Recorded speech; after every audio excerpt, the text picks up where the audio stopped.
बिरिया रोड जे ॻोठ तालिब आराई भरिसां बनीअ तां मोटंदड़ गला मंडी जे वापारी आबिद आराई खां फुर जी कोशिश मज़हमत ते गोलियूं हणी क़तल वाक़े बाद वाटसन ॻोठाणनि सां गॾु मक़तूल जो लाश खणाए बिरिया रोड शहर जे फारूक आज़म चौक ते लाश रखी धरणो हणी छॾियो।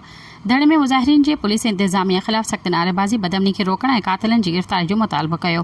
वाक़े बाद बिरिया रोड शहर मुकमल तौर ते शटर डाउन करे हड़ताल कई वई आहे। गला मंडी जे वापारियुनि यकजहती तौर कारोबार बंदि करे छॾियो।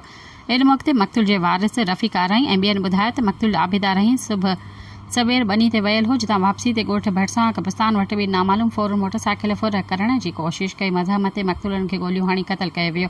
हुन ॿुधायो त मक़तूल बिरिया रोड शहर जे गला मंडी में वापारु कंदो हो ऐं हुन जे कंहिं सां का बि दुश्मनी न हुई।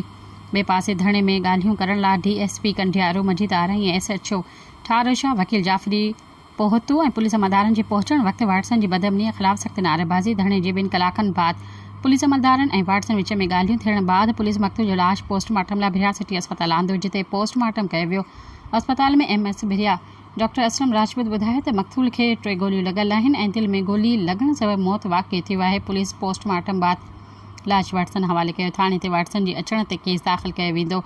ॿिए पासे वाक़िए जी इतला ते SSP नौशर फ़िरोज़ रोहल खोसो, DSP बिरिया सिटी मंज़ूर अहमद लखी ऐं SHO बिरिया रोड मुनीर लखारी वाक़े वारे हंधि पहुची जाइ वारदात मक़तूल जी मोटरसाइकिल ऐं मोबाइल फ़ोन जो जियो फ्रांसिक कयो।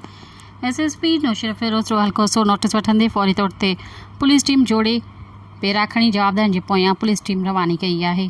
सब्सक्राइब कयो अवामी न्यूज़ HD खे ऐं ताज़ा तरीन ख़बरुनि लाइ ॾिसंदा रहो अवामी न्यूज़ HD।